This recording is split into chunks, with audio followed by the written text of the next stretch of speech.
Welcome, everyone. Welcome from Warsaw at another in a series of our freighted legacy seminars, Dziedzictwa Obarczone. That's the Polish equivalent of the name of a series of discussions we're having online, which allow us to explore the topics of cultural and historical interactions between the Jewish and Polish community in the Polish land specifically, or beyond them, as the case may be. Tonight, we are honored by another important speaker who will touch on, I believe, perennially important topic of the next generation of survivors, referred commonly to as the second generation. The title of tonight's seminar is The Significant Legacy of Memory Among the Second Generation. And the speaker tonight will be David Kader, apologies, who has completed his illustrious legal academic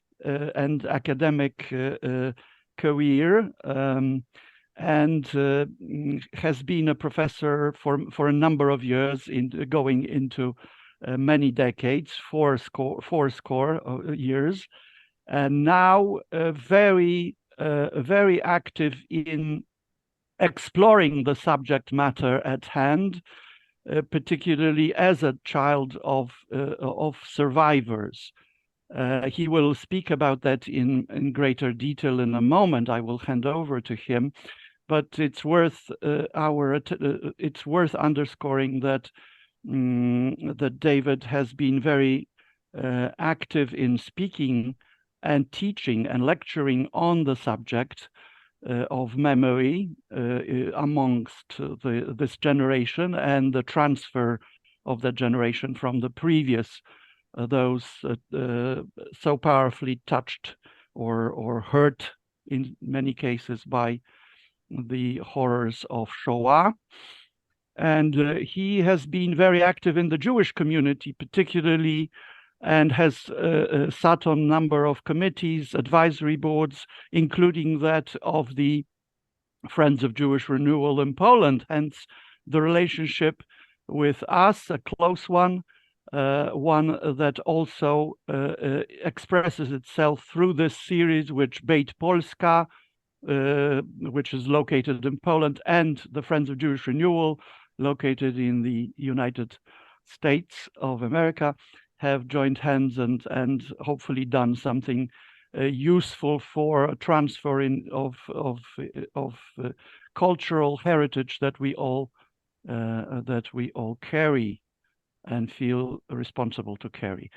Without further ado, David, handing over to you. The floor is yours, and we now are all ears, so to speak. Thank you. Thank you, Marek. I'm very grateful for this invitation, and I hope by sharing at least one essay, maybe two, they're fairly short, it can lay the foundation for a conversation in the time we are permitted here, and maybe subsequently as well. Let me begin with just one slight introduction before reading the first essay, and that is, I really believe we are essentially our memories.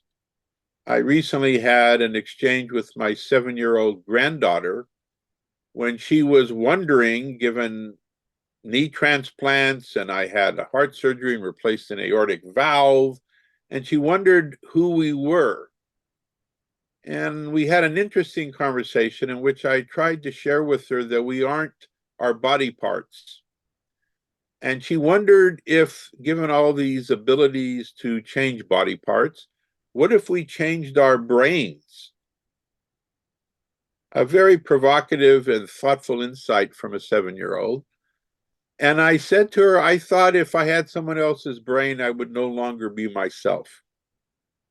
That in essence, because our brains convey or contain our experiences, our memories, we are essentially our memories.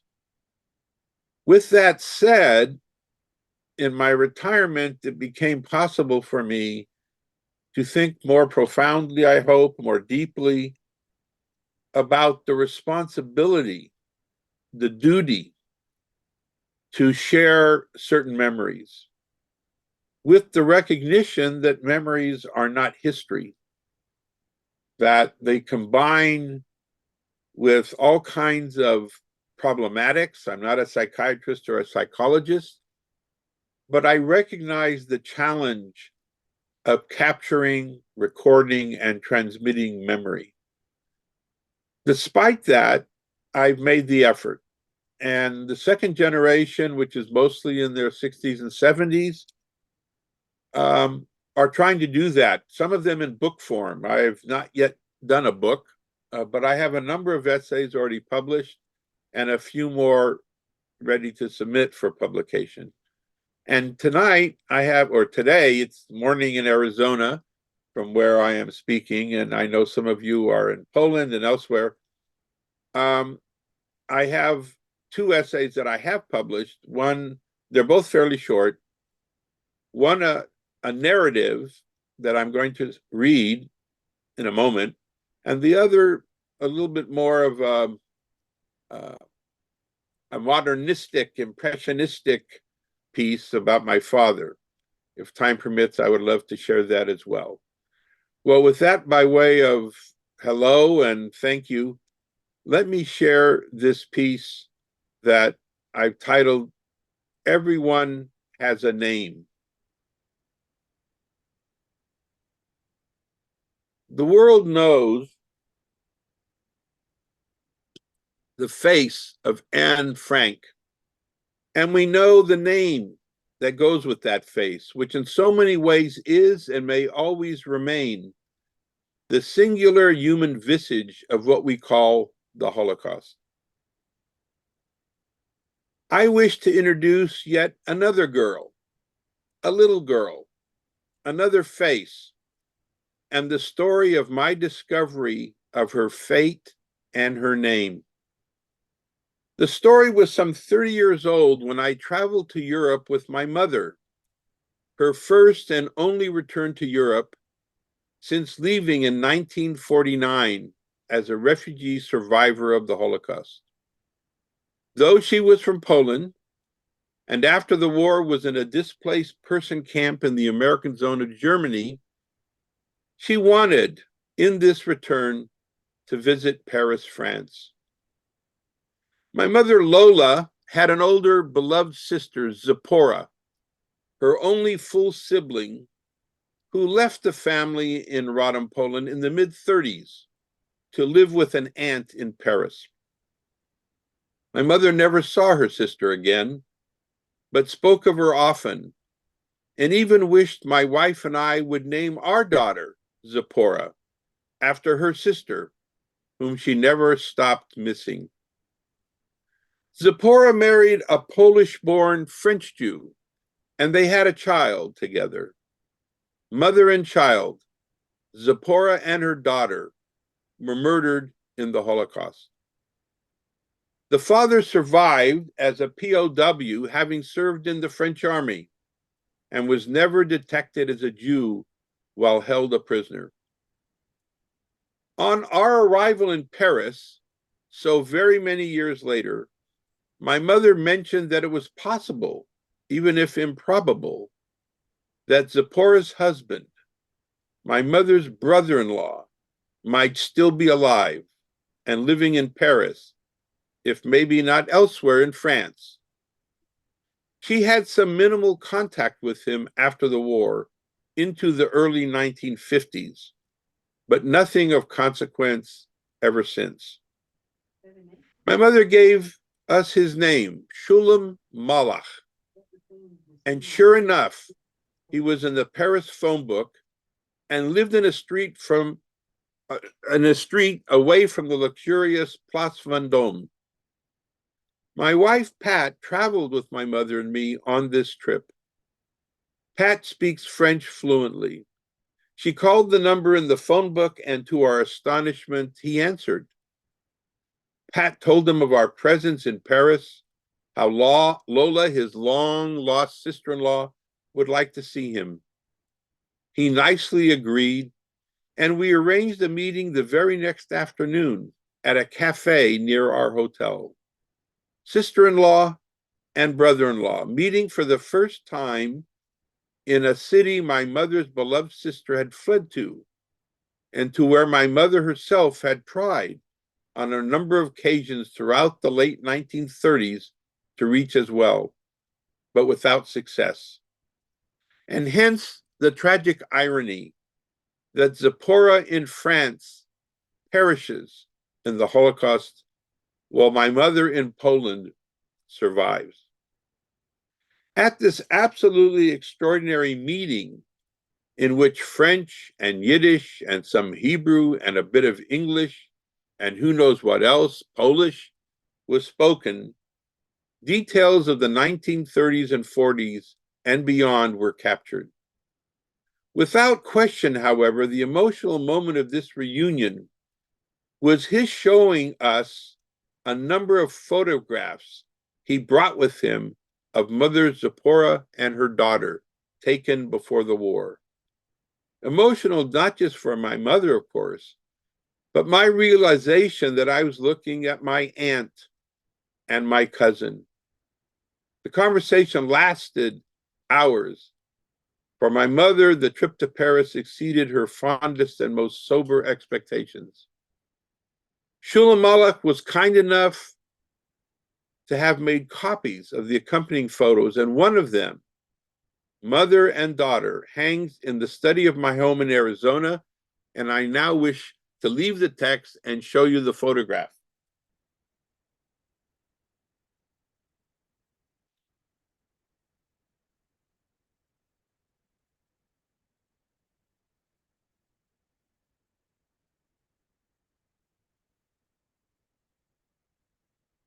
Over the years, subsequent to this trip, I often looked at this photo on my study wall and saw my mother in her sister and my sister in my cousin. The similarities in appearance are striking, and why not? For we are close relatives. I also wondered, as I pondered at the image, about their lives in the fateful, fearful days in Paris and their deaths. But oddly and somewhat shamefully, I began to wonder about the little girl's name. She had always been nameless to me and was in that Paris conversation years ago. The focus was on Zipporah, the mother, understandably for my mother.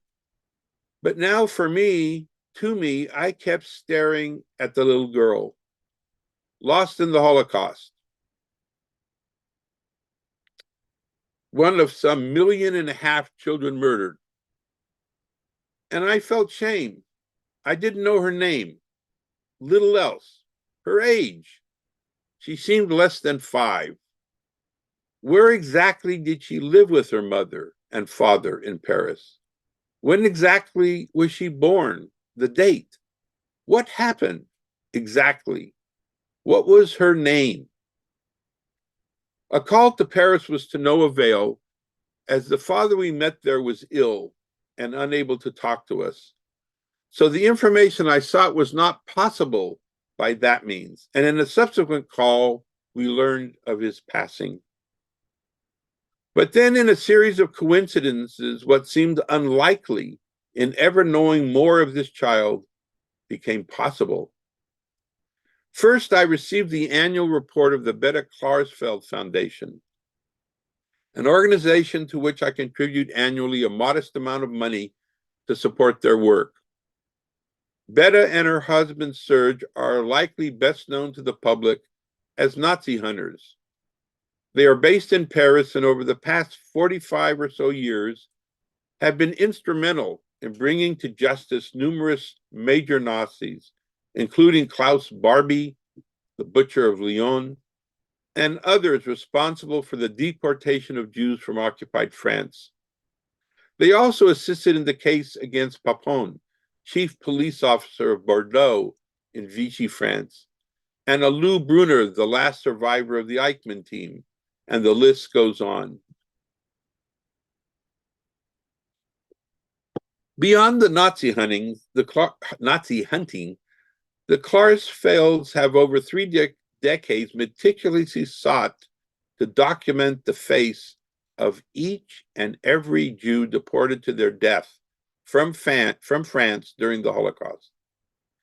This effort led them to publish a memorial book with all of the names they could establish of those deported, and they numbered 76,000. Moreover, in their subsequent project was to name all the children under 18 years of age and obtain basic biographical information on each and photographs of them as well, if possible. The total of such children numbered 11,174. Might one of them be my cousin, daughter of Zipporah? Let me bring you back to the Klarsfeld annual report. In it, they described a traveling exhibition by the foundation entitled French Children of the Holocaust. The exhibit had even traveled through the eastern United States, as well as to the Jewish Community Center in La Jolla, California, which is near San Diego. The report describes the exhibition, but also contains images of the display. I took a careful look at each panel of photos, hoping just maybe to see if any was similar to the photo I received in Paris nearly 10 years previously. The images in the report are very small, but after some 5 minutes or so, using a magnifying glass, I might add, I found the photo. The Klarsfelds had the very same photo of Zipporah and her daughter that I have on my study wall, which I showed you a moment ago, and that we both had indeed acquired from Shulam Malach. With this discovery, I decided during a planned trip to England for work and pleasure to detour to Paris to see if my question about the little girl could be answered at the Klarsfeld Foundation. My wife, Pat, my adult daughter, Sarah, and I went to Paris with the singular ambition of learning what we could about the little girl in the picture. In Paris, we went to 32 Rue La Boétie, the address of the Klarsfeld Foundation. The location is on a most fashionable and busy street intersecting the Champs-Élysées, and I was expecting to find a business office sort of place. But on our arrival, we stood in front of a most elegant grill gate looking into a marvelous courtyard. We took an exterior elevator to the 4th floor, the exact location of the foundation address, and simply knocked on the door. We were astonished that none other than Betta Klarsfeld herself answered, and it was immediately apparent that we were at the Klarsfeld home and not some foundation office. After explaining ourselves with apologies for arriving unannounced, given that we did not expect to be at their domestic door, she kindly let us in. We told her our interests, but without any success. And as we were preparing to leave, she brought out the just published book of theirs on the Jewish children of France, deported during the Holocaust. She said the photos in the touring exhibit featured in the annual report were selected from those in this massive book she had before us. Let me show you that massive book.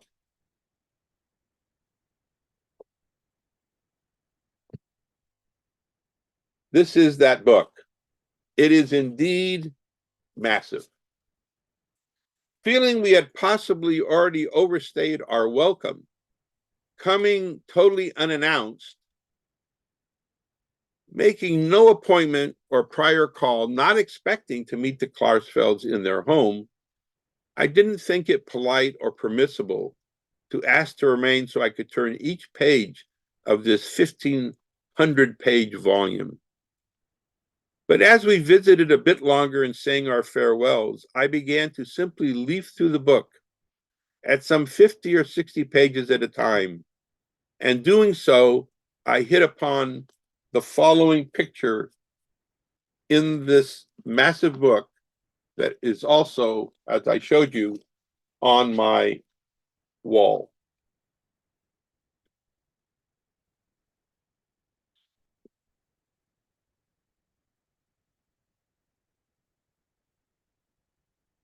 I spun the book around on the table around which we were seated to show the full page image to Pat, my wife, and Sarah, my daughter. Sarah's eyes widened, knowing immediately what we found. Pat's eyes began to tear, and Betta leapt up from her chair at the table and began shouting, "Serge, Serge!" and left the room to find her husband. Pat, Sarah, and I sat in shock and joy, awaiting Betta's return. Betta returned with Serge, who in his hands had documents telling so much of the life and death of Zipporah and the little girl. I felt both fulfilled and empty at the same time.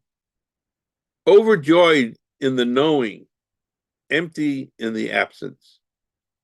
I needed to tell my mother what I now knew of her sister and niece. And so later that day, I wrote the following to Lola of Zipporah and her child. And this letter to my mother concludes this essay. Dear Mom, her name is Claudine. She was born in Paris on March 14, 1939. With Zipporah, she was arrested on December 31, 1942, and immediately sent to Drancy, the squalid, horrible transit camp just northeast of Paris. They languished there without any of the amenities of normal life, be it soap or towels or the ability to be clean in body or clothing. Only some cold water and little food for over a month. On February 11, 1943, they were deported with 998 other souls. In sealed cars of a freight train, they were sent to Auschwitz. Convoy 47. The trip took 2 full days. They arrived on February 13.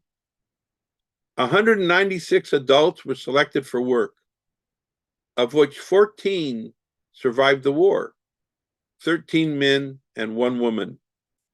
The remaining 802, of which 183 were children, 84 boys and 99 girls, were gassed and murdered immediately on arrival. I think of the 2 of those 802 as being Zipporah, only 27, and her little girl, Claudine, not yet 4. I write this to you, dear Mom, from Paris, in the afternoon in which I learned all of this. And it is March 14, Claudine's birthday. She could have been 61 this day. We now have her name, Claudine. Be well, Mom. Much love, Mom. David. I'm happy to handle any comments or questions regarding that essay. I'm also happy to move on to the next one, which is about as long, a little shorter. If there are any questions, please write them in chat and we'll be happy to give the answers, or if you have any comments. There is a comment from Cindy Bendat saying that it's a very, very powerful story.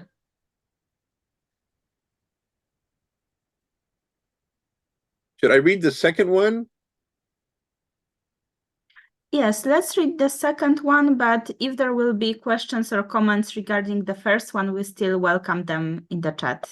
Of course. And I see we got plenty of time. The second one is a little bit shorter, and then happy to have a conversation about either or the topic in general. The first one, of course, was an effort to capture something that was very important to my mother, and so telling, I hope, shared a little bit about my mother. This one is not a narrative in the same way. It's an amalgam of conversations over many years I had with my father. And most of these exchanges took place in Israel. I once asked my father, where would he like to go in the world? You want to go back to Poland? You want to go to the moon? Where would you like to go? And he said, take me to Israel. So we went to Israel with my wife, and at that time, our son, 7-year-old son, Aaron. And so this essay of sorts is called Fragments. Let me share it with you. It begins with a quote from the Torah, which reads, that you smashed and you shall deposit them, in reference to the Ten Commandments. It teaches us that both the tablets and the fragments were deposited in the ark, which teaches us also, in my view, that the only heart is a broken heart. My father was a dancer, waltz, polka, foxtrot, even jitterbug, but mostly the rumba. He loved a woman's hand in his, to see her shoulder, hold her waist. He ate everything but nails and wood, he said. Food was taken seriously, a meal cherished. I once asked him how he survived the Second World War in his Siberian imprisonment. Garlic saved my life, he said. They called him Munyak in Warsaw, Jake at the factory in the Great San Joaquin Valley when a refugee, Jack on the streets of Fresno, California, Moshe in his home. The century renamed him again and again in its image.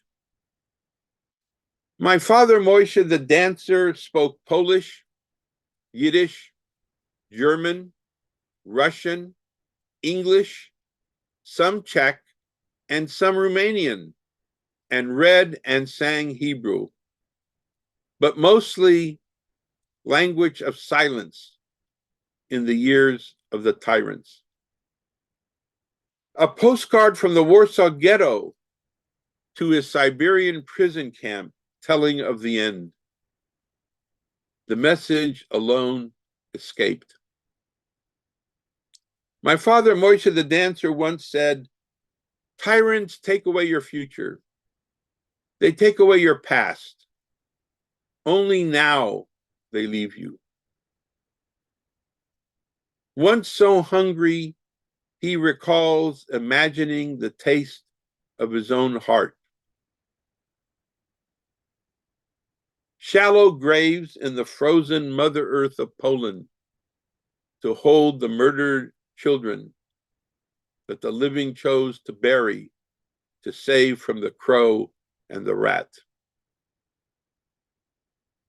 I, David Jacob, am his third child in his second family. A boy twin I am to a girl. My elder siblings, a girl and a boy, stand and sit by a tree next to their mother before they were burned with wood under a blind sky. The world may stand on mitzvot prayer and acts of kindness, but it trembles in the threat of human cruelty and the fact of human indifference to the tears and fears of others.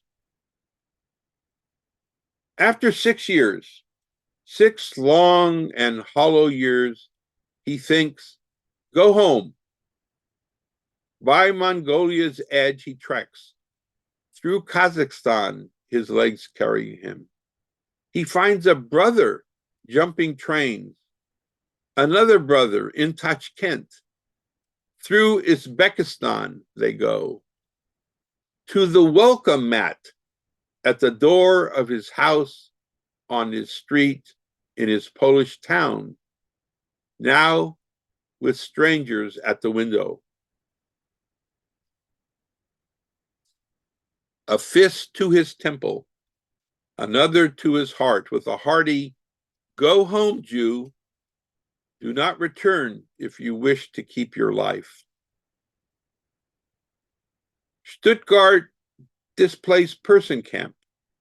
Chocolates, cigarettes, meat, nylons, bananas, dealing in the black market. Love Lola, twins, the story of Job. Palestine, Canada, New York City, the North Pole, Fresno, California, full stop. Nightmares, curses. I want them all back. The thief, the whore, the awful, those full of awe. Take a pomegranate, bite hard into its crust and flesh. Chew just once or twice and spit the pit out against some wall. Now, put the pomegranate back together.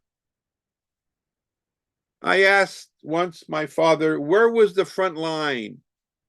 He answered, wherever a tear. I once asked, what did you read before they burned books? He answered, Kant, Marx, Tolstoy, in Yiddish. I met them, he said. I once asked, where was God?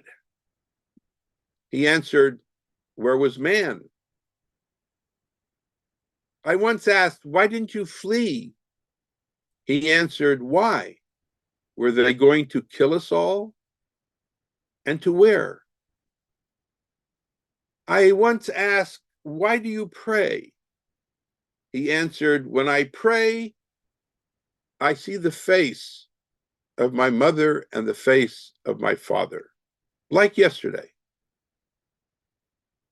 I once asked, shall we travel to Poland sometime, us together?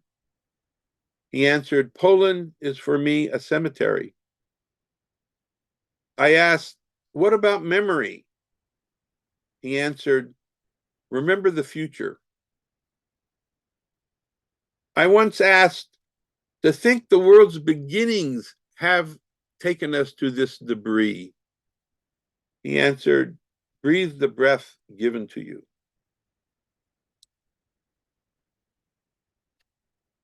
I once asked, is life good? He answered, life today is good. I once asked, would you want to live life again as it went? He answered, one life is enough, Dovidel. I once asked, why is the way not straight? He answered, if you want freedom, the way is not direct. Think of Sinai. I once asked, shall we rest? He answered, of walking, of talking, of singing, I am never tired. We will have sleep forever later. I once asked, such a life as yours and so long, now into your 80s, what is most remarkable to you? The inventions of the century, the discoveries, what? He answered, freedom. I once asked, tell me of death. He answered, death is nothing. Life. Life is something. Ask me about life. I once asked, what is life? He answered, life is with people. I once asked, why be happy? He answered, to be happy is a mitzvah to the world. Anyone can despair. But to be happy. I once asked, is there paradise? He answered, the smell of your patalas challah on Shabbat is paradise. When Shabbat becomes Shabbat, that is paradise. To see your little Sarala dancing and your Grojec Aaron davening, that has paradise.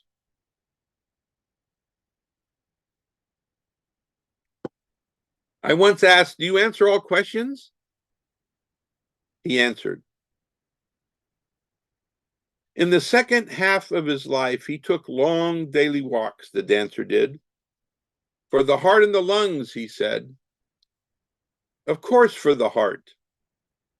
Embedded with shards of glass and knitted together by the muscles and tendons of memories that need exercise. And of course, for the legs that outraces the tyrant's whirlwind and can't stop, even with a USA passport. 1986, he wept before the Bill of Rights at the National Archives in Washington, D.C. Why are you crying? I asked him. I am here with you, free. My father, Moshe, the dancer, was a patriot of no place, but the place called freedom. And all his life, he sang Sim Shalom, grant peace to all the world. The miracle of his life outlasts him in us.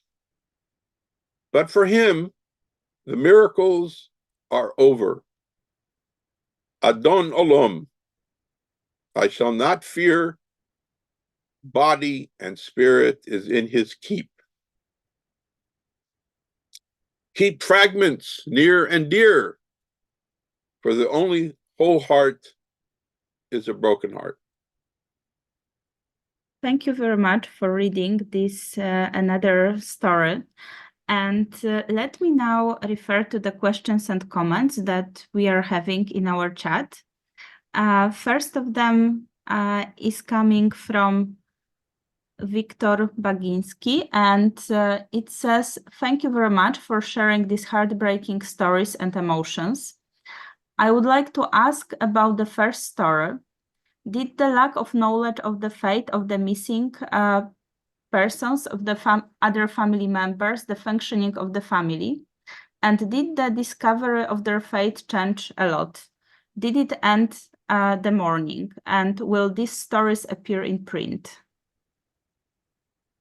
A lot of questions in one. Yeah, a lot of questions, good questions. Let me answer the simple one. Yes, the two stories I read have appeared in print in the Journal of the Emeritus College at my home university, Arizona State University. I don't know. I mean, it's a tough question to easily answer. I don't think mourning, if I understand the question, or grief ever ends. It mutates, it changes. The more I come to know of those lost in my family or even some friends, the grief mutates and changes, but it doesn't go away. And the phrase that I hear a lot when I hear about trauma, about closure,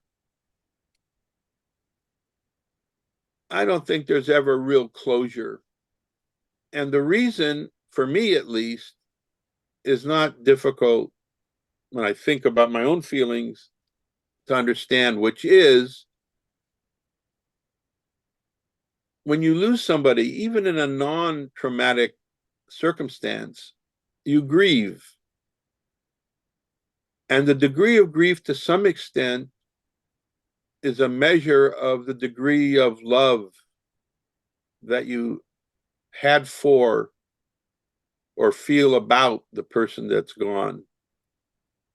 Grief is a kind of, to use a mundane metaphor, a tax. It's what you pay in life for the goodness that you had with somebody. And that doesn't go away. The love doesn't go away, even though the person's gone, and nor does the grief. So there's no closure, but there is a desire in my part, and I think in many in the second generation that are inclined to embody this responsibility of memory and put it into print, is in some ways acting out this enduring love, which doesn't end. So I don't know if that's helpful or answers the question, but for me, it's an enormous sadness and celebration to know Zipporah's daughter's name, to know her birthday, to know what happened.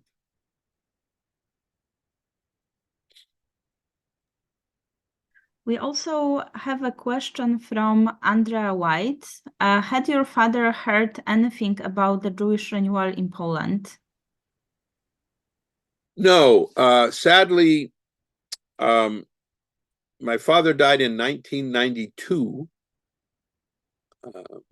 What is that? That's 30 years ago, at least. So no, he did not. And also, sadly, to some extent, I might say, I did not either until Rabbi Chaim Beliak, the wonderful, blessed nudge that he is, persuaded me to travel once to Poland some years ago with him and others, that introduced me to the Jewish renewal in Poland. So that's late in my life as well. But no, my father has been gone for many, many years, and so did not.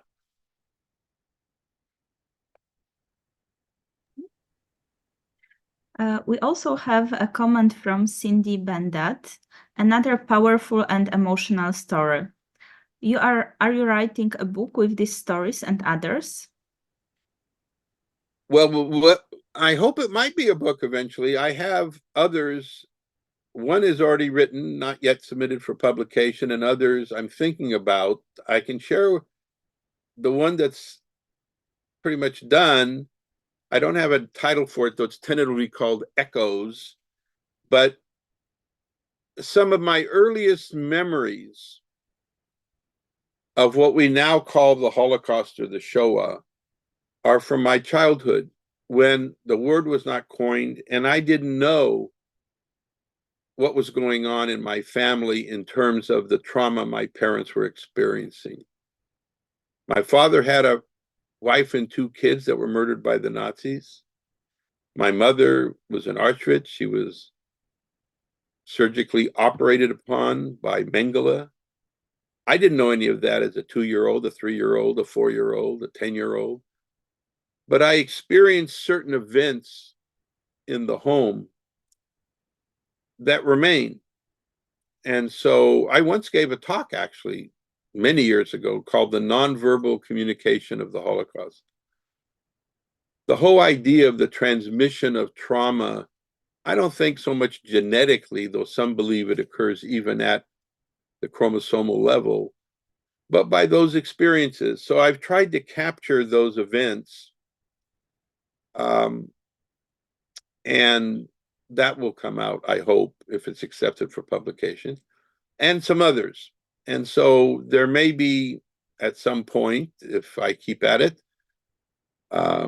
enough of these reflections, these memories, that would be deserving of some book publication. But I'm a bit of a ways from that, but it's very kind of the questioner to ask such a question.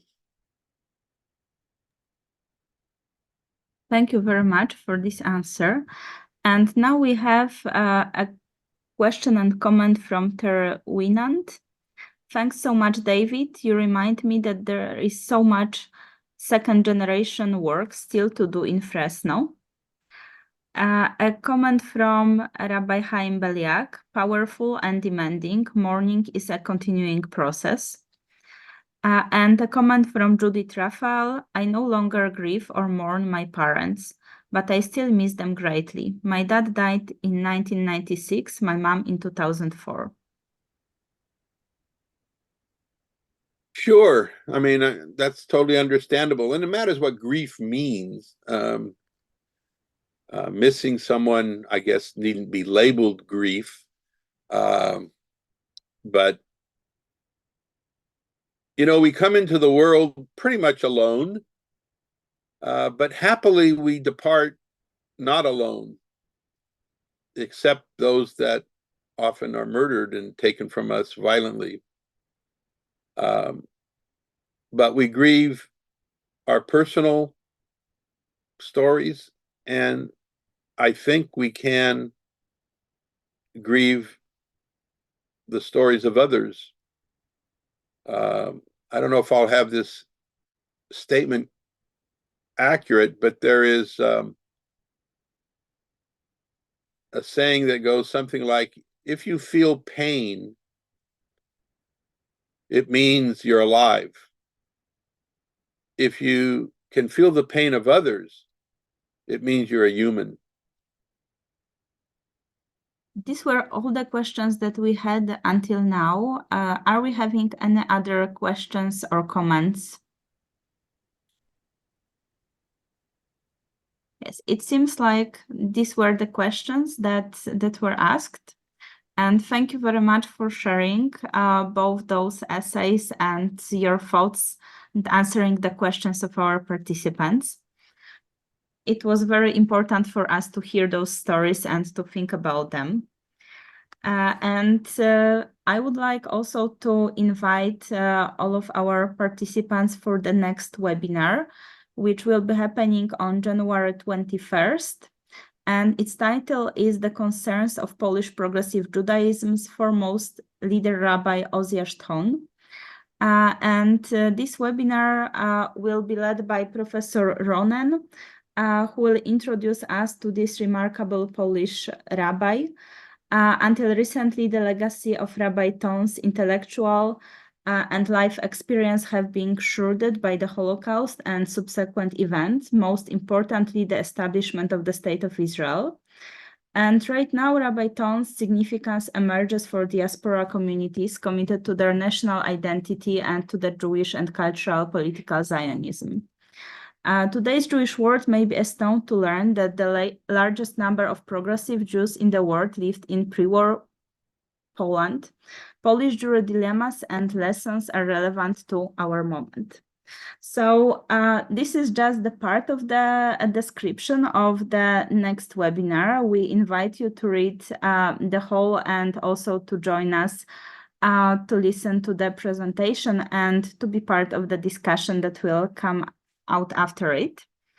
And today, if there are no more questions that I can see in the chat, I would like to once again thank to everybody and also to remind you that this webinar will be recorded. So if you know somebody who would be interested to see it, it will be published at the Friends of Jewish Renewal website. So you can also share it later or see it if you would like to remind yourself this time.